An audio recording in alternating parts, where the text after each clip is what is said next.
ठीक आहे, आत्तापासून रेकॉर्डिंग चालू झाली. क्वेश्चन्स. ओके. ऑब्जेक्ट डिटेक्शन साठी 3 गोष्टी लागतात. 0, 1 ते ऑब्जेक्ट आहे का नाही. कोऑर्डिनेट्स जे आपण बाउंडिंग बॉक्सच्या गोष्टी म्हणतोय, तो नेमका बॉक्स कुठे, तो ऑब्जेक्ट कुठे. आणि तिसरी गोष्ट म्हणजे क्लास. काय क्लासचा ऑब्जेक्ट आहे. इथं जर तू वरती बघशील इथं अॅनोटेट पण केलेलं आहे, बट तिथं रेझोल्युशन कमी असल्यामुळे दिसत नाही. इथं डॉग अॅनोटेट केलंय, बायसिकल आहे, इथं व्हॅन. असं आहे म्हणजे ऑब्जेक्ट डिटेक्शन असा एक टास्क आहे ज्याच्यामध्ये मला या गोष्टी कराव्या लागतात. एवढं सगळं प्रिडिक्शन करावं लागतं. मग कसं होतं बाबा, एकदम बेसिक टर्म्स मध्ये जर आपण विचार करायला गेलो ना, तर आपण एक अप्रॉक्सिमेशन करू शकतो की नेमकं ते मॉडेल कसं असेल बाबा ऑब्जेक्ट डिटेक्शनचं. तर एक इमेज घेऊया, सिंपल इमेज घेऊया, लय मोठी डायमेन्शन पण नको, 224 क्रॉस 224 अशी इमेज घेऊ. ओके,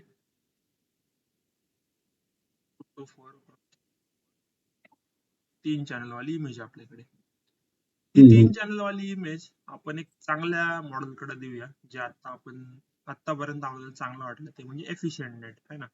एफिशियंट नेट आपल्याला आतापर्यंत चांगले रिझल्ट देत होतं. आता ह्याच्या पुढे मॉडेल बदलतं.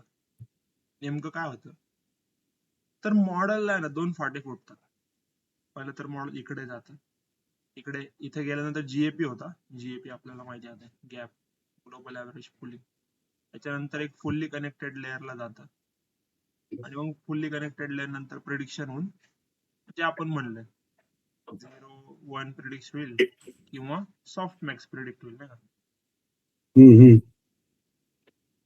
हे तर झालं प्रिडिक्शन आहे का नाही किंवा क्लास काय आहे त्याचा. सिंपल आपण आतापर्यंत क्लासिफिकेशनच्या ज्या गोष्टी केल्या, याच्या पुढं मॉडेल बदलतं आणि म्हणतं की मी अजून एक गोष्ट प्रिडिक्ट करायला लागले, आणि ती म्हणजे माझी बाउंडिंग बॉक्स. बाउंडिंग बॉक्स मध्ये काय काय प्रिडिक्ट करावं लागेल मला, तर आपण जे 4 गोष्टी सांगितल्या, x1, x2, y1, y2, असं एक मोस्ट बेसिक मॉडेल म्हणू शकतो. Okay, most basic model for object detection. असं चालतं हवं ते मॉडेल.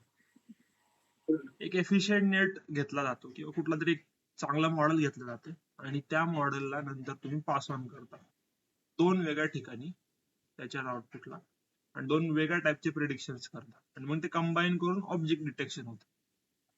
असं एक सॉर्ट ऑफ त्याचं आर्किटेक्चर वगैरे काहीतरी गोष्ट आपण म्हणू शकतो. ठीक आहे आतापर्यंत.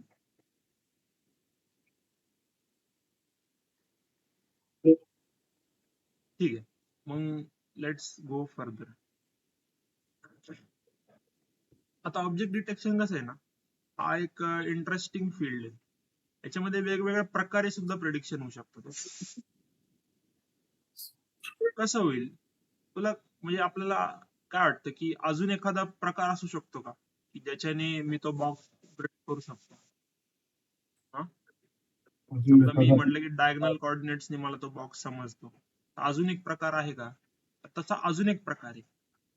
पहिलं तर माझं प्रिडिक्शन मी म्हणलो 0, 1 किंवा क्लास. अजून एक प्रकार म्हणजे काय की आपण जर नीट पाहिलं ना, तर ऍक्च्युअल मध्ये क्लिक करतो, लेट्स से की मला सेंटर कोऑर्डिनेट भेटला x1, y1. या सेंटर कोऑर्डिनेट भेटला प्लस मला बाउंडिंग बॉक्सची लेंथ भेटली आणि मला हाईट भेटली. काय वाटतं मग ह्याच्याने पण बाउंडिंग बॉक्स प्रिडिक्ट होईल का. हा, होऊ शकतो. x1, y1 length height. So ते तुझ्या मर्जीवर आहे, की तुझ्या मर्जीवर म्हणण्यापेक्षा ऍक्च्युली बऱ्याचशा मॉडेल मध्ये असा प्रकार यूज केला जातो, लेंथ, हाईट आणि सेंटर कोऑर्डिनेट प्रिडिक्ट केलं जातं. ओके, काही मॉडेल मध्ये वरचा प्रकार यूज केला जातो, डायगोनल कोऑर्डिनेट्स प्रिडिक्ट करून बाउंडिंग बॉक्स घेतली. तर ते model to model may be डिफरही करू शकतं की काय ते नेमकं प्रिडिक्शन मध्ये घेत आहेत. पण असेही मॉडेल आहेत जे हे वापरतात. हा, काय म्हणतो.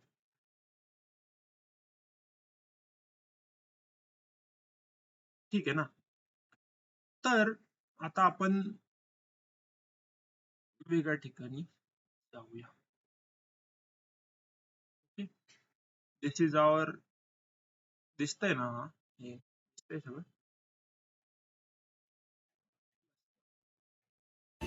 हो, दिसतंय. ही इमेज दिसते. हो, दिसते गनवाली. ठीक आहे, म्हणजे आपल्याला माहिती US मध्ये मास शूटिंग वगैरे होत असतं. त्याच्यामध्ये बरेचसे काही येडी माणसं असतात जे करतात या गोष्टी. त्याच्यामध्ये काय आहे की सीसीटीव्ही कॅमेराज असतात US स्कूलच्या बाहेर, यांच्यामध्ये हे प्रिडिक्शन मॉडेल असतं की ते गन आहे का नाही, आणि मग ती गन आहे तर कुठे आहे, त्याच्या हातात आहे का त्याच्या पाठीवर आहे का, काय म्हणजे प्रिडिक्शन करतात ते लोक गन कुठे आहे नेमकं. मग हे काय आहे तर object detection plus object localisation. Object locally कुठे आहे बरं. असे दोन कुठं टास्क आहे ते? प्लस त्यांनी गन आहे इथं ते सुद्धा प्रिडिक्ट केलं.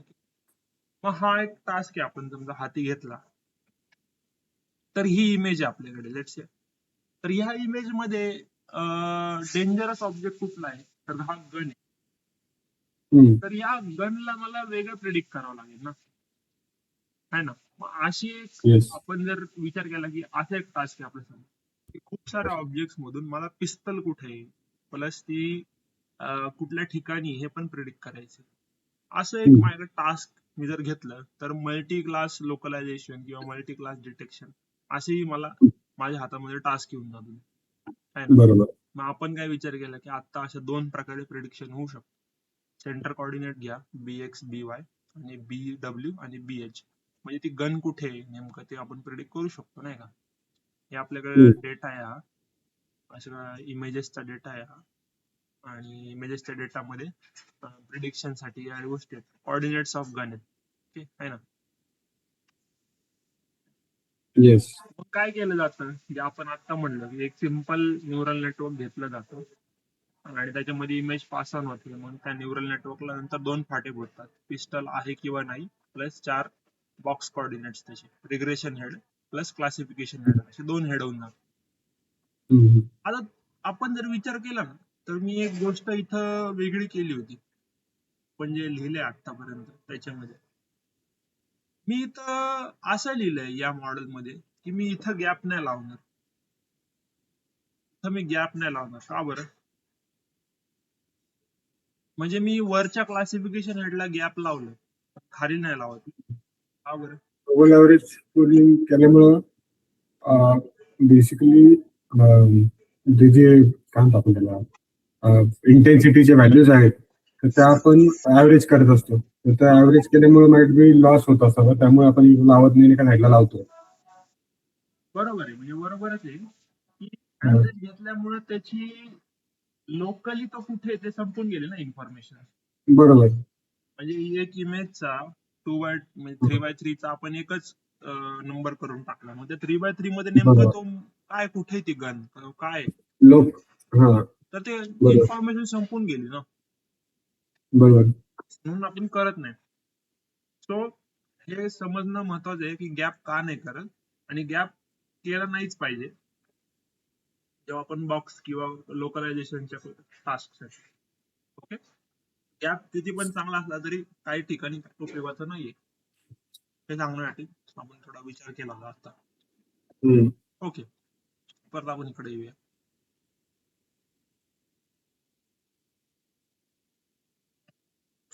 ओके, हे आपलं मॉडेल आहे. मग आपण थोडेसे काही इन्फॉर्मेशन EDA केलं त्या डेटावर, हा, आणि नंतर आपण आपलं एक मॉडेल बनवले. दिसतंय मॉडेल. हो, दिसतोय. हे आपण रेसनेट वापरला इथं 101, आणि मग त्याचे जे वेट्स वगैरे आहेत ते इन्क्लूड टॉप फॉल्स वगैरे केलेले आहे बघ, आणि ट्रेनेबल पण फॉल्स केलेले आहे ना. हा. येस. कारण आपल्याला रेसनेटला नाही ट्रेन करायचं, ऑन टॉप ऑफ ते जे आपलं एक वेगळं मॉडेल आहे ते ट्रेन करायचं आहे ना. मी काय करणार, मॉडेल आहे ना नीट तिकडं.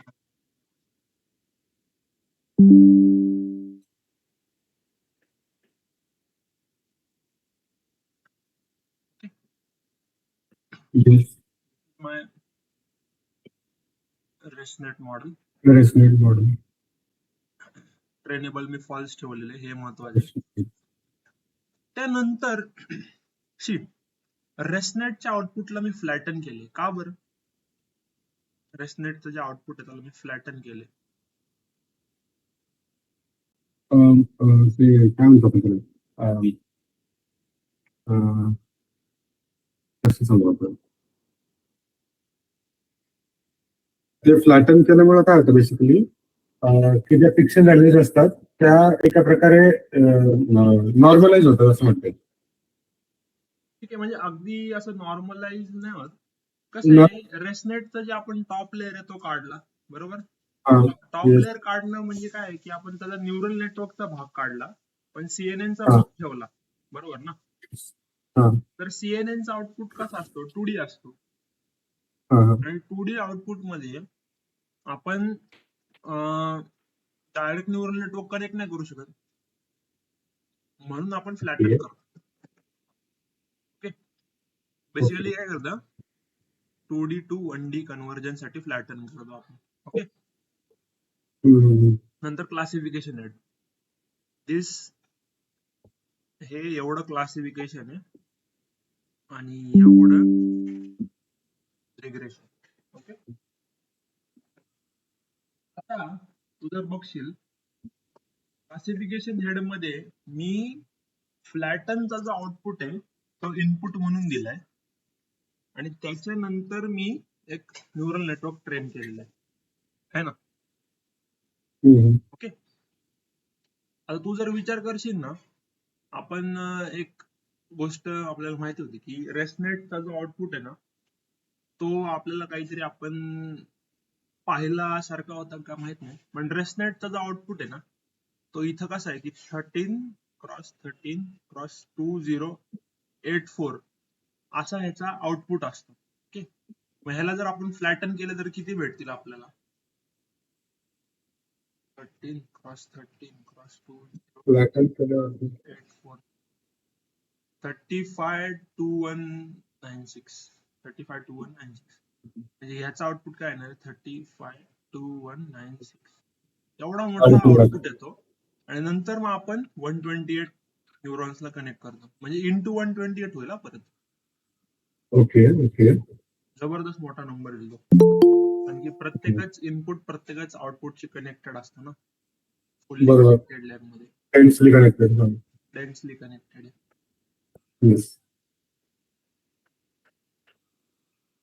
अरे कोमल जॉईन करत होती, तिला मी हे नाही केलं बेटा. हो,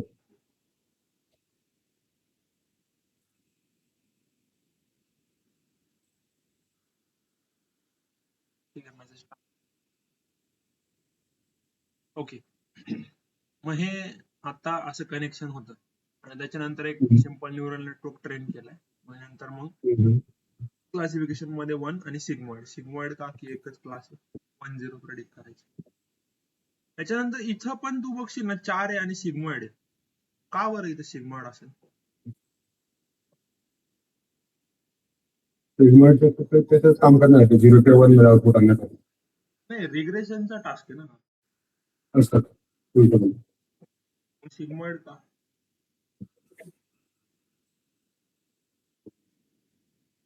4 जे नंबर आहेत ते कोऑर्डिनेट्सचे ते प्रेडिक्ट करतात. सिग्मॉइड का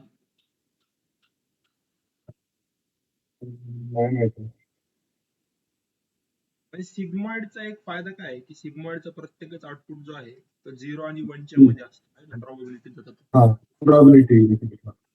त्याचा फायदा काय होतो, इमेजच्या रिलेटिव्ह तो कोऑर्डिनेट कुठे आहे हे लगेच समजून जातं. पण लिनियर ऍक्टिव्हेशन ठेवल्यावर -इन्फिनिटी टू +इन्फिनिटी आउटपुट येण्याची शक्यता असते. त्याच्यामुळे काय होतं, image to image may be ते डिफरही होऊ शकतं. एखादी इमेज मोठी असेल, छोटी असेल, काहीतरी केलं असेल आपण इमेजला ट्रान्सफॉर्मेशन, मग दिला असेल, प्रॉब्लेम करतं. आपल्याला रिलेटिव्ह टू इमेज तो बाउंडिंग बॉक्स कुठे हे पाहिजे, म्हणून आपण 0 to 1 जो फायदा आहे सिग्मॉइडचा तो घेतो आपण इथे. आणि रिग्रेशन साठी सिग्मॉइड वापरतो, जे की आतापर्यंत आपण ऐकत आलोय की नाही वापरायचं, ते वापरलं आपण आता. असं पण ओके. असतात काही गोष्टी की तिथं दिलंय म्हणूनच वापरायचं नाही असं काही नाहीये. एक्सपेरिमेंट करू शकतो आपण त्याला काही. ओके, परत आपण इकडे येऊया. हा, तर लॉस लॉस कसा असतो? आता दोन ठिकाण आहेत ना जिथं लॉस येणार आहे आपल्याला, रिग्रेशन आणि क्लासिफिकेशन. तर दोन्हींचा लॉस तुम्ही ऍड करा आणि मग टोटल लॉस काय ते म्हणा. ओके, हम्म. असं आपल्याला लॉसचा पण थोडा विचार करावा लागतो आणि दोन्ही जे हेड्स आहेत ते वेगवेगळं काम करतायत म्हणून हम्म. आपल्याला थोडा वेगवेगळा विचार करावा लागतो. ठीक, क्लास आउटपुटला बायनरी क्रॉस एंट्रोपी, बॉक्स आउटपुटला मीन स्क्वेअर्ड एरर आहे आणि लॉस ऑफ वेट्स जो आहे बॉक्स आउटपुटचा 4 आहेत, क्लास आउटपुटचा एकच आहे. Yes. एमएससी आणि अॅक्युरेसी वगैरे केले, ऍडमला दिलेले. ऑप्टिमायझर हम्म. जो आहे आपला ऍडम दिला, लॉसेस दिले, लॉस वेट्स दिले आणि मेट्रिक्स तर आपण दिलेले एमएससी आणि आपण आपला मॉडेल ट्रेन केला, फिट केला. आपले जे पुढचे जे लेयर्स होते ते आपले आता इथे हे आपण थोडस लावलं मग टेन्सर बोर्ड वगैरे. प्रिडिक्शन आणि Yes. इव्हॅल्युएशन मध्ये काय काय केलं आपण, प्रिडिक्ट केलं नेमकं ते कुठे आणि टेस्ट डेटावर काय काय त्याला स्कोर आला तर हा इथे. टोटल लॉस 0.06, एमएससी लॉस जो आहे तो 0.009 आहे, कमी आहे बऱ्यापैकी. बीसी लॉस आहे 0.02, चांगलं आहे म्हणजे बऱ्यापैकी चांगलं आहे. हम्म. अॅक्युरेसी त्याची 99.7 आली, प्रिडिक्ट पण केलं आणि बाउंडिंग बॉक्स पण करून दाखवलं कुठे. So, चांगलं आहे. इमेज खूपच अॅनोटेशन चांगला माहिती होता. ना? Okay. हम्म. म्हणजे तो डेटा सेट कसा असेल ट्रेनिंगचा, की त्याच्यामध्ये जे प्रिडिक्शन असेल ना ते असं असेल, म्हणजे इमेज म्हणजे आपण काय करतो की अॅनोटेटर असतात, ते काय करतात की त्यांना प्रत्येक इमेज दिली जाते आणि त्या प्रत्येक इमेज भोवती ते एक बॉक्स काढतात आणि मग त्या बॉक्सचे कोऑर्डिनेट्स आपण ट्रेनिंग डेटामध्ये स्टोअर करतो. मग असे ती खूप टीडियस टास्क असते इमेज अॅनोटेटरची. मिनियल वर्क आहे ते. आणि मग हे खूप सारा असं डेटा घेतला, हे अॅनोटेटली वगैरे इमेज अॅनोटेशन क्लास चालू आहे ना? हा. काय. Sorry. हा, सो हे असं अशा गोष्टी आहेत की आपण प्रिडिक्ट करू शकतो अॅनोटेटली. मग तसा डेटा सेट बनवायला लागतो खूप सारा अॅनोटेट, ऑलरेडी अॅनोटेटेड. मग तो आपण इमेजला इनपुट देतो आणि मग एवढी चांगली अॅक्युरेसी येते आपली. 99 काही जोक नाहीये, भरपूर चांगली. सीव्ही कोऑर्डिनेट्स, प्लॉट कोऑर्डिनेट्स वगैरे. ठीक आहे, पुढचा प्रश्न. मग let's say me box predict केला, पण तो जो बॉक्स आहे ना तो माझ्या इमेज पेक्षा थोडासा हललेला आहे. मग मी कसं म्हणायचं की माझी क्लासिफिकेशन चांगली आहे. लेट्स से की जी पिवळीवाली आहे ती ऍक्च्युअल आहे आणि निळीवाली माझी प्रिडिक्शन, इथे हिचा बॉक्स आहे. मग मी कसं क्वांटिफाय करायचं याला की माझा बॉक्स बरोबर तिथं आहे, त्या बॉक्सला मॅच झाला एकदम कट टू कट, का थोडासा हललेला आहे त्या बॉक्स, का त्या बॉक्सच्या जवळपास पण नाही, हे मी कसं म्हणायचं? प्रश्न आहे ना आपण एक. त्याच्या सेंटरवरनं सांगतो आपल्याला. ओके, सेंटरवरनं सांगताय. म्हणजे आपण एकदा ते टाईप बघितलं होतं ना, की आपण हाईट विड्थ आणि सेंटरवरनं डिटेक्ट करू शकतो की बेसिकली बाउंडिंग बॉक्स कुठं आला पाहिजे. बरोबर. तर इथे एक नवीन थोडीशी कन्सेप्ट येते, इंटरसेक्शन ओव्हर युनियन. हा निळा जो आहे तो एरिया आहे. काय म्हणते इंटरसेक्शन ओव्हर युनियन, की तुझा प्रिडिक्टेड बॉक्स आणि ग्राउंड ट्रूथचा बॉक्स यांच्यामध्ये कुठं ओव्हरलॅप आहे, कुठं इंटरसेक्शन आहे, divided by area of union. म्हणजे टोटल एरिया काय आहे त्यांच्या अंडर, तो त्याला आपण वरती काय घेतो की इंटरसेक्शन घेतो. म्हणजे ते बॉक्स कुठे इंटरसेक्ट होतात आणि टोटल बॉक्सचा युनियनचा एरिया काय, ह्याच्यावरून आपण म्हणतो की इंटरसेक्शन ओव्हर युनियनचा रेशिओ काय आहे त्याचा. जर हा 1 असेल तर एकदम चांगली इमेज प्रिडिक्ट झाली, आणि जर हा 0च्या जवळ असेल तर एकदम चुकीची इमेज प्रिडिक्ट झाली. बाउंडिंग बॉक्स कुठं चुकीच्या ठिकाणी असेल म्हणता येईल. सोपा कन्सेप्ट आहे एकदम, याच्यामध्ये काही समजलं. येस. हा एक थोडासा वेगळा कन्सेप्ट आहे, चांगला आहे. ओके. त्याचं पर्सेंटेज काही थ्रेशोल्ड आहे का? आय मीन हे थ्रेशोल्ड. असतं ना, म्हणजे मॅक्झिमम काय असेल, म्हणजे सर्वात जास्त एरिया कुठला असेल, नेहमी युनियनचाच असेल ना. Intersection cannot obviously. Overpass union ना. हा, तेवढं तर आहे ऑब्विसली. हा मग पण मग जेवढा कमी स्कोअर तेवढं जास्त चांगलं नाही नाही नाही काम नाही, करा. जेवढा स्कोर 1च्या जवळ, याची रेंज 0 to 1 आहे फक्त. हा, बरोबर. जेवढा 0च्या जवळ तेवढी ती चुकीची प्रेडिक्शन, आणि जेवढा 1च्या जवळ तेवढी ती बरोबर प्रेडिक्शन. Got it. असं आहे, म्हणजे याची रेंज 0 to 1 आहे. मग असं त्याचं प्रिडिक्शन करतो आपण. नेमकं काय आहे की बाबा हे जे एरिया वगैरे त्याचे काही फॉर्म्युलाज वगैरे घेतो आपण इंटरसेक्शन ओव्हर युनियनचे. दोन बॉक्स, बाउंडिंग बॉक्स 1 आणि बाउंडिंग बॉक्स 2 चा एरिया वगैरे काढतो, अशा गोष्टी. त्याचे फॉर्म्युला वगैरे दिलेला आहे, कम्प्युट IOU है ना. येस. म्हणजे आता तू बघशील इथे, तर ग्राउंड ट्रूथ IOU चा स्कोर 38% कमी आलाय, कमी झाला. बरोबर. 38-37 आलाय. कारण की चुकीचंच आहे, प्रिडिक्शन वरती ग्राउंड ट्रूथ खाली. इंटरेस्टिंगली अजून एक गोष्ट जर तू विचार करशील ना, तर कसं असतं, हा असा डोमेन आहे ऑब्जेक्ट डिटेक्शनचा, जिथं ऑब्जेक्ट नेहमीच एकसारखं दिसत नाही. त्यांनी काही एक्झाम्पल्स दिले होते रे, पण स्किप केले का. म्हणजे मला काय म्हणायचं कळलं का, की तू गन जरी प्रिडिक्ट करतोयस ना, तरी गन प्रिडिक्शन मध्ये सुद्धा आहे ना उलटा पालटी असते गन.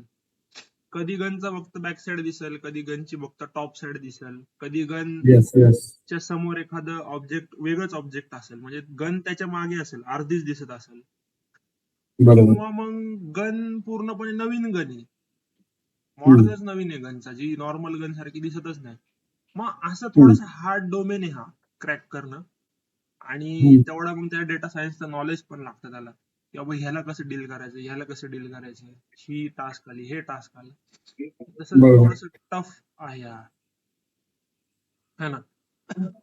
मग लोकेट मल्टिपल ऑब्जेक्ट्स लोकेट करण्यासाठी काय आहे की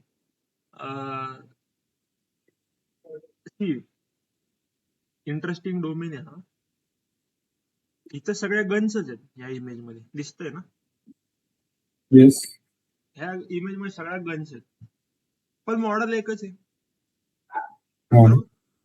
मग हा, मॉडेल बरोबर. एवढ्या सगळ्या गन थोडी ना एकसाथ प्रेडिक्ट करू शकतो, काय वाटतं. जर त्याला वन ट्रेनिंग सेट वन तसं टाइमला दिलं थोडी असेल ना तर एवढं करू सगळं शकतो. प्रेडिक्ट करू शकतो. करू शकतो ना. ओके, कसं करणार मग. मी एक इनपुट दिला मॉडेल आणि त्यांनी कसं काय प्रेडिक्ट करणार.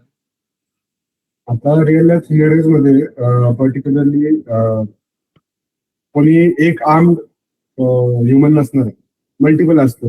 तर बेसिकली आपण जेव्हा ते ट्रेन करतो, तर ज्या पर्टिक्युलर लोकॅलिटीमध्ये ते गन डिटेक्ट झालेली आहे, तर त्याला तो बाउंडिंग बॉक्स होणार फक्त. Same in this case. Okay, मग तुझं म्हणणं समजतंय मला, पण कसं असतं ना, एक मॉडेल आहे ना, एकदा एकच प्रिडिक्शन करणार. सी, मॉडेल काय प्रिडिक्ट करेल, 0/1 आणि कोऑर्डिनेट्स. ओके, तुला काय करावं लागेल की परत ही इमेज द्यावी लागेल इनपुटला, आणि परत मॉडेल काहीतरी प्रिडिक्ट कर. गॅरंटी नाही की येस. तेव्हा नवीनच गन प्रिडिक्ट करेल. एकदा एकच प्रिडिक्शन होईल ना काहीतरी, एका इमेज मध्ये हा. त्याला एकच गन समजली, मग बाकीचे गन्स कसे समजणार त्याला. तर त्यासाठी एक थोडासा वेगळा कन्सेप्ट आहे, त्याला म्हणतात स्लायडिंग विंडो. काय नाही, एकदम सोपा कन्सेप्ट आहे, स्लायडिंग विंडो. ओके. बर.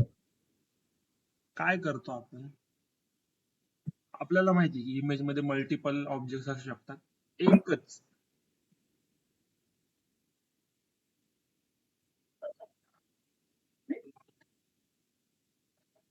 काहीच नाही आवडत.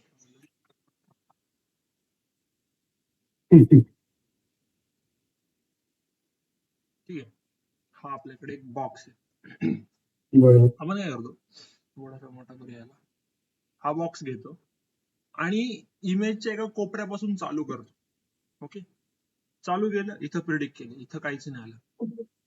पुढे गेलो, परत पुढे काय केलं, परत प्रिडिक्ट केलं, काहीच नाही आलं. परत पुढे गेलो. म्हणजे आता काय केलंय की इमेजचे आपण तुकडे केले, विंडोज असे बनवले आणि त्या विंडोज मध्ये आता प्रिडिक्शन चाललेले. ओके, एक एक विंडो दिली Yes. जाते मॉडेलला आणि प्रिडिक्ट केलं जातं. इथं आलं, नाही भेटलं. इथं आलं, हा गन भेटली बाबा, ही जी आहे एवढी मोठी अशी गन भेटली आपल्याला. मग बरोबर. ही जी विंडो आहे ही एक कॉर्डिनेट बनून जाते. हम्म. ओके, मग ह्या विंडोचे बरोबर. कॉर्डिनेट्स रेकॉर्ड केले जातात आणि ह्या विंडो मध्ये मला गन भेटली म्हणून याचे कॉर्डिनेट्स रेकॉर्ड. हम्म. परत पुढे जातं, पुढे जातं, पुढे जातं. म्हणजे असं काय करतं, ते खाली खाली सरकतं थोड्या थोड्या मार्जिननी, पुढे पुढे सरकतं थोड्या थोड्या मार्जिननी आणि अशी पूर्ण इमेज ट्रेस केल्यानंतर इथे येतं आणि शेवटी मग म्हणतं की मला ह्या विंडोज मध्ये गन भेटली होती, ती त्या विंडोला तुम्ही कॉर्डिनेट म्हणून कन्सिडर करून टाका. असं प्रिडिक्शन होतं Okay. मल्टिपल ऑब्जेक्ट साठी स्लायडिंग विंडो टेक्निकने. Okay. Thank you. Yes. Sliding window मध्ये प्रिडिक्ट होतं. आपण जे वरती डिस्कस केलं ते डॉग सायकल आणि ट्रक वाला, त्यामध्ये पण असंच होतं का? हा, असंच होत असेल. आता इंटरनली आर्किटेक्चर योलो वगैरे काय करतात ते त्यांना आता बराचसा अभ्यास करावा लागेल त्या गोष्टींचा. अच्छा, ते सेपरेटली स्टडी करावं लागेल. इथे एक त्यांनी जिफ चांगलं दिलेलं आहे. एक स्लायडिंग विंडो पुढे पुढे सरकते आणि विंडोला इमेज भेटली, लगेच त्यांनी बॉक्स बनवून टाकला. स्लायडिंग विंडो मूव्ह होतीये, प्रिडिक्शन होते. ओके, आणि जी ही काय म्हणतात स्लायडिंग विंडो आहे, तर त्याचे डायमेन्शन पण मॅटर करत असतील ना मग? डायमेन्शन्स, हा म्हणजे तुमची स्लायडिंग विंडो खूपच छोटी असेल तर ऑब्जेक्ट दिसणारच नाही. खूप मोठी असेल दिसणारच तर नाही. मे बी मल्टिपल ऑब्जेक्ट एका येत येतील. म्हणजे विंडोची साईज ऑफ विंडो पण डिसाइड करावं लागतं प्रॉपर. कॉन्फिगर करावं लागतं. अच्छा, ओके. See, बर. there is possibility of different size window present in the image. We have to take sliding window of different sizes and scales and test all sliding windows on the image. है ना, म्हणजे computationally थोडस जास्ती अवघड आहे. हा, हम्म. असं आहे, मग थोडासा विचार करण्यासारखा. ओके, आणि माझा पुढचा पण प्रश्न आहे ना, स्लायडिंग विंडो फिरली, सगळं झालं, बट ही गन आहे ना, एकच गन खूप साऱ्या विंडोज मध्ये प्रेडिक्ट झाली. हा हा. मग काय करायचं? एकच image multiple object. Multiple Windows मध्ये प्रेडिक्ट झाली, एकच गन. हा.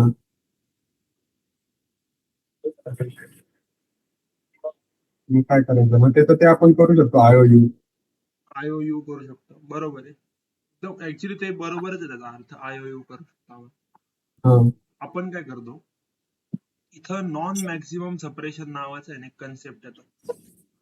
खूप साऱ्या बाउंडिंग बॉक्सला शेवटी एकच बॉक्स ठेवला त्याने. कसं हा हा. होतं नॉन मॅक्झिमम सेपरेशन, की इथं काय केलं जातं, प्रॉबबिलिटी येते तुम्हाला, बरोबर, क्लासेसची, की हा मला किती टक्के प्रॉबबिलिटी आहे की हा गन आहे, असं पण एक मॉडेल प्रिडिक्ट करतं ना, है ना. मग नंतर म्हणतो 0 बरोबर. और 1 आहे, त्याची आधी प्रॉबबिलिटी येते की किती टक्के हे मला. तर ज्या बाउंडिंग बॉक्सची प्रॉबबिलिटी सर्वात जास्त हाय आहे त्याला आपण ठेवतो, है ना. प्रपोजल विथ बरोबर. हायेस्ट कॉन्फिडन्स स्कोर ठेवतो.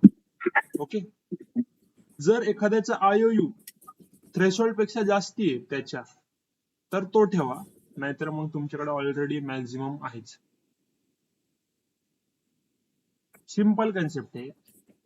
ज्या बाउंडिंग बॉक्सचा प्रॉबिलिटी स्कोर सर्वात जास्ती आहे, म्हणजेच कॉन्फिडन्स स्कोर सर्वात जास्ती आहे, त्याच्या टर्म्स मध्ये बाकीच्यांची IOU काढा, इंटरसेक्शन ओव्हर युनियन, आणि ज्यांचं इंटरसेक्शन ओव्हर युनियन ह्याच्या जवळ आहे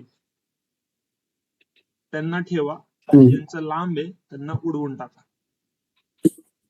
हा, म्हणजे लॉजिकली तेच बरोबर आहे, इंट्युटिव्हली. हेच होतं नॉन मॅक्झिमम सेपरेशन. ओके. मग काय आहे की अजून एक थोडेफार कन्सेप्ट आहेत. CNN जे आहे हे तर झालं. आता आपण 2-4 कन्सेप्ट शिकलो. कुठल्या शिकलो आपण की पहिले तर आपण ऑब्जेक्ट डिटेक्शन मध्ये काय काय प्रिडिक्ट होतं, कॉर्डिनेट्स होतात, क्लास होतात, 0-1 होतं. एक बेसिक मॉडेल समजून घेतला आपण नेमकं काय काय करतं है ना. कॉर्डिनेट्स डिटेक्ट करण्याचे पण 2 प्रकार आहेत, एक सेंटर पासून आणि एक डायगोनल पासून. आणि मॉडेल समजून घेतलं. मॉडेलचे 2 हेड्स आहेत, क्लासिफिकेशन आणि रिग्रेशन है ना. त्याच्यानंतर आपण IOU समजून घेतलं, intersection over union. Intersection over union मध्ये असं समजलं की मे बी एकच क्लासचे मल्टिपल इमेजेस असतील तेव्हा काय करायचं, तर स्लायडिंग विंडो प्रॉब्लेम आपण त्यांनी सॉल्व्ह केला. स्लायडिंग विंडोनी सोल्युशन आहे आपल्यासाठी. मग स्लायडिंग विंडो सोल्युशन आहे. मग त्याच्यानंतर आपण पाहिलं की स्लायडिंग विंडो मध्ये मल्टिपल विंडोज मध्ये सेम ऑब्जेक्ट येऊ शकतो. ते सॉल्व्ह करण्यासाठी आपण नॉन मॅक्झिमम सेपरेशन पाहिलं है ना. नॉन मॅक्झिमम सेपरेशन पाहिलं. त्यानंतर आता हे सगळं आपल्याकडे गोष्टी आल्या, स्लायडिंग विंडो करा, नॉन मॅक्झिमम सेपरेशन करा, IOU करा.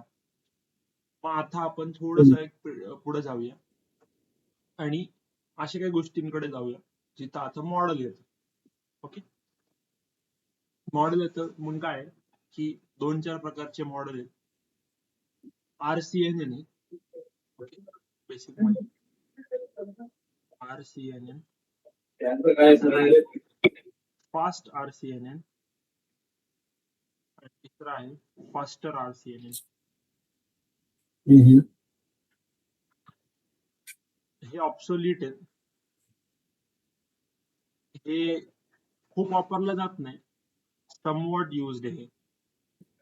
ह्याच्यापेक्षा चांगल्या टेक्नॉलॉजी आल्या, ट्रान्सफॉर्मर आल्यापासून हे RCNN वगैरे शक्यतो लोक नाही जाऊ. RCNN, फास्ट RCNN आणि फास्टर RCNN. RCNN आणि फास्ट RCNN चा ऑब्सोल्यूट असूनही आपल्याला शिकणं थोडंसं महत्वाचं आहे, कारण की त्यामध्ये काही कन्सेप्ट आहेत चांगल्या. ओके. जर आपण RCNN चा विचार करूया, RCNN मध्ये काय होतं की रिजन बेस्ड आपण विचार करतो, म्हणजे रिजन्स प्लस CNN म्हणजे RCNN. ओके. आपण काय करतो, इनपुट इमेज घेतो आणि सिलेक्टिव्ह सर्च अल्गोरिदम लावतो. सिलेक्टिव्ह सर्च म्हणजे काय की जे आपल्याला वाटते की हे एकसारखं दिसतंय त्याला आपण एक रिजन बनवून टाकतो. ओके. आणि ते रिजन बनवून टाकल्यानंतर मग तो एक CNN ला देतो, त्याला म्हणतात RCNN. ओके. मग आता हे कसं होतं, तर आपल्याला आतापर्यंत माहितीये की एक चांगली इमेज आहे ही ठेवतो मग.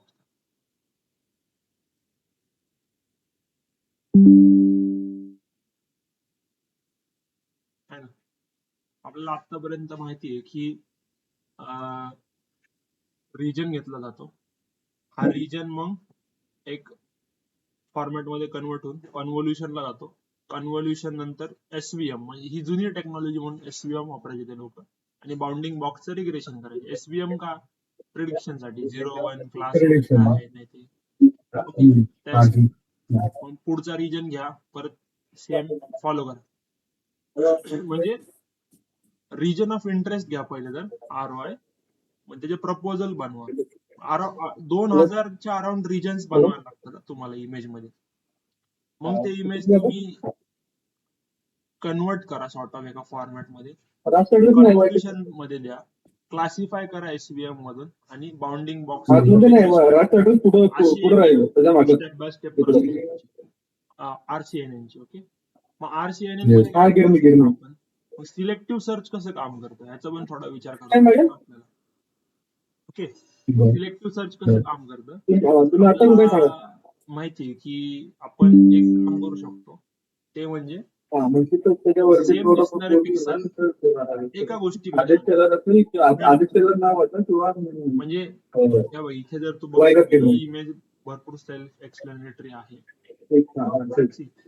या इमेज मध्ये हा सेक्शन जो आहे गाईचा हा ब्लॅक आहे, तो इथे बरोबर ब्लॅक प्रिडिक्ट केला. एकसारखे दिसणारे पिक्सल क्लब करून टाका. म्हणजे तो एक रिजन ऑफ इंटरेस्ट झाला, एकसारखे दिसणारे पिक्सेल्स. मग ओके. जे असे खूप सारे तुम्ही रिजन ऑफ इंटरेस्ट बनवले, मग ते तुम्ही त्याच्या अराउंड एक बॉक्स बनवू शकता आणि मग तो तुम्ही मॉडेलला देता. प्रोसेस समजली का आपल्याला काय करायचं इथे? हा ओके. थोडं कन्फ्युजिंग जाते मला, हा थोडं कन्फ्युजिंग जाते म्हटलं. एआय मध्ये जसं तू आता खाली बोलला की जो ब्लॅक कलरचा एरिया आहे त्याने त्याला ब्लॅक कलर दिला ब्लॅक कलर आणि दिला म्हणजे मग त्याला एक रिजन बनवा तुम्ही. हा बेसिकली एक रिजन डिसाईड केला, राईट. आणि मग ते कन्सॉलिडेट कसं केलं वरच्या इमेज मध्ये, त्याच्या वरच्या लेअरला? नाही नाही नाही, हे काय, हे ऍक्च्युली उलट आहे. हे हे असं नाहीये, ओके. हे असं आहे.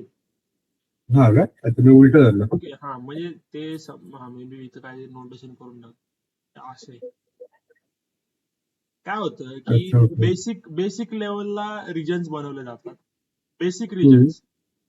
त्याला काय असं हम्म, वाटलं की हे बाकी सगळे निळे आहे आणि खालचं जे आहे ते वेगळ्या रंगाचे आहे, म्हणजे वरचा वेगळा रिजन बनवा आणि खालचा वेगळा हम्म, रिजन बनवा. हे एकदम सिम्पल मॅथ आहे याच्यामध्ये, की सेम दिसणारे पिक्सल एकसारखे करून टाका, एवढंच मॅथ आहे याच्यामध्ये. मग ते काय करतं की ते जे रिजन भेटले मला वरचे आणि खालचे, त्याच्यामध्ये अजून काही रिजन होऊ शकतात का, तर ते अजून रिजनला जातं. मग त्याला समजलं की ही गाय वेगळी आहे, इथे ह्या लेअरला ही गाय वेगळी आहे ना, की हम्म, मागचं कोणतरी वेगळं आहे. ओके, मग ही गवत वेगळं आहे. म्हणजे ते आता हम्म. मग सेग्रिगेट करायला लागलं, म्हणजे टॉप लेवल रिजन्स मधून सब रिजन्स मध्ये आलं आणि आता सब रिजन्स मध्ये सुद्धा ते अजून रिजन शोधते. मग असे काय आहे की अराउंड जेव्हा 2000 रिजन्स बनतात ना, हा. ते 2000 रिजन्सला मग प्रत्येकाचा बाउंडिंग बॉक्स घेतला जातो आणि प्रत्येकाचा बाउंडिंग बॉक्स घेतल्यानंतर मग एक एक बाउंडिंग बॉक्स इमेजला इनपुट दिला जातो त्या लेअरला कन्व्होल्युशनच्या. अशी ही खूप टीडीएस, खूप कम्प्युटेशनल आणि खूप स्लो प्रोसेस RCNN ची. कारण की ही जुनी आहे, ह्याच्यामध्ये फार SVM वगैरे वापरलेले आहे लोकांनी. Got but it. This seem to work out in that period. हे काम करायचं त्या काळामध्ये, कारण की त्यांनी जर पाहशील तर ग्रीन मध्ये गाय, मागची गाय, पुढची गाय हे प्रिडिक्ट केलेलं आहे इथे, बॉक्स दिलेला आहे. ओके, RCNN समजलं? हो, म्हणता येईल, पण एकदा परत बघावं लागेल. की ह्याच्यामध्ये काही समजलं नाही समजलं तरी चालत, कारण की हे कोणी विचारत पण नाही. हम्म, ओके, आता मग तुझा हे कसा प्रिडिक्ट केला जातो फास्ट RCNN. तर फास्ट RCNN काय आहे की ऑन टॉप ऑफ RCNN त्यांनी बिल्ड केलं. त्यांनी काय केलं की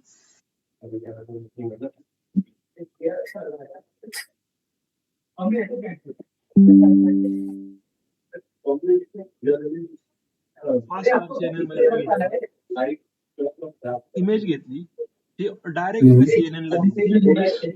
ओके, आता CNN ला दिल्यामुळे काय होतं की CNN आहे ना, अशी इमेजेस किंवा असे चॅनल्स बनवतं जे फीचर रिच आहेत. म्हणजे CNN चा जो आउटपुट आहे तो फीचर रिच असतो प्रत्येक चॅनल, बरोबर बरोबर. बरोबर. हा येस. CNN चा आउटपुट आहे, 60x40 क्रॉस 512 चॅनलचा आउटपुट आहे. ओके, मग तुम्ही काय करता की 512च्या चॅनल्स मध्ये मग तुम्ही रिजन ऑफ इंटरेस्ट काढायला लागता. आधी काय करत होतो, डायरेक्ट इमेज मध्ये आपण रिजन ऑफ इंटरेस्ट काढत होतो. आता तुम्ही CNN मधून पास करा ते, त्याच्यामध्ये एक फीचर मॅप बनवा, फीचर रिच जे काय आउटपुट आहे तो बनवा, मग त्याच्यामध्ये रिजन ऑफ इंटरेस्ट काढा तुमचं. हे सिलेक्टिव्ह सर्च जे आहे तुमच्या इथं, ते निघाल्यानंतर मग त्याच्यामध्ये तुम्ही पुढे मग फुल्ली कनेक्टेड लेअर लावून क्लासिफिकेशन आणि रिग्रेशन करा. ओके, हम्म, असं फास्ट RCNN मध्ये होतं. फास्ट RCNN याचा सोपा अर्थ आज असा पण होतो की याच्यामध्ये जे रिजन ऑफ इंटरेस्ट आहे ते पटापट भेटतात आणि RCNN मध्ये ते खूप स्लो असतात कारण की डायरेक्ट इमेज मध्येच तुम्ही रिजन ऑफ इंटरेस्ट काढताय. इथे एका फीचर मॅप मध्ये रिजन ऑफ इंटरेस्ट काढताय आणि दिस इज फास्टर देन RCNN म्हणून फास्ट RCNN. ठीक आहे. काय नाही येस. आर्किटेक्चरल डिफरन्स आहे फक्त दोघांमध्ये. Fast RCNN.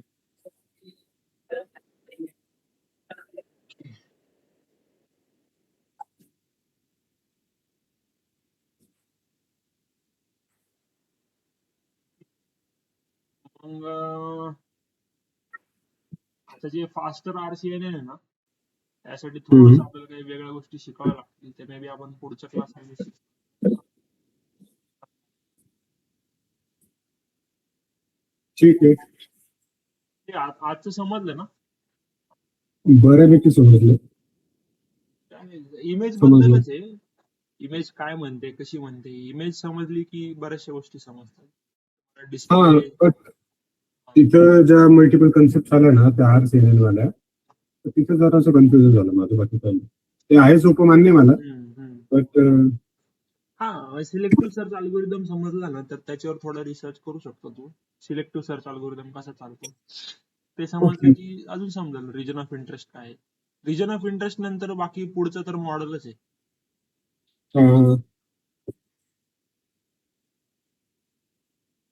ओके.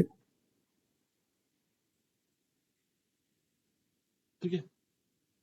हा बाकीचं समजलं नाही IOU हा, ते वरचं वगैरे. हा, ते नॉन फुल फॉर्म विसरलो मी. फुल फॉर्म सांग एकदा. इथं लिहूनच टाकतो. Section over. ओके. तो युनिट काढ की. हा तो युनिट काढ की म्हटलं. शेवट काय लिहिलंय समजतच नाही. हा, ठीक आहे. ग्रेट. मॉडेल वगैरे समजलं ना? हा, येस. तर बाकी काय नाही सिम्पल. हम्म. ठीक आहे. म्हणजे पुढच्या क्लासमध्ये आपण थोडस डीप मध्ये जाऊ शकतो. आता म्हणजे बेसिक ऑफ डिटेक्शन समजले आपल्याला. तिथं मॉडेलिंग मध्ये जिथं तू बोलला होता ते फ्लॅटनचं आणि त्याच्यानंतर सिग्मॉइडचं, तर ते तिथं म्हणजे मोस्ट ऑफ द केसेस मध्ये जेव्हा आपण कोणतंही मॉडेल बनवतोय तर तिथे त्या सिग्मॉइडचा जो वापर आहे तो यासाठी होतो ना की लिनियर जर आउटपुट असेल तर ते इन्फिनिटीला क्रॉस करू शकतं. आय मीन टच करू शकतं. त्यामुळे आपण त्याला 0 to 1 मध्ये प्रेस करतोय सॉर्ट ऑफ. हा म्हणजे तुझा जो टास्क आहे बाउंडिंग बॉक्स प्रेडिक्ट करणं तो रिलेटिव्हच आहे ना. म्हणजे इमेजच्या रिलेटिव्हली कुठं आहे ते प्रेडिक्ट करायचं. प्लस बरोबर. लिनियरचा नुकसान काय आहे की इन्फिनिटी पर्यंत आउटपुट जाऊ शकतो. त्यातून नाही पाहिजे. म्हणजे दोन्ही यूज केसेस सिग्मॉइड सॉल्व्ह करतो तुझे म्हणून आपण सिग्मॉइड यूज करतो. रिलेटिव्ह पण पाहिजे आणि कमी पण पाहिजे म्हणजे इन्फिनिटी नाही पाहिजे. Got it.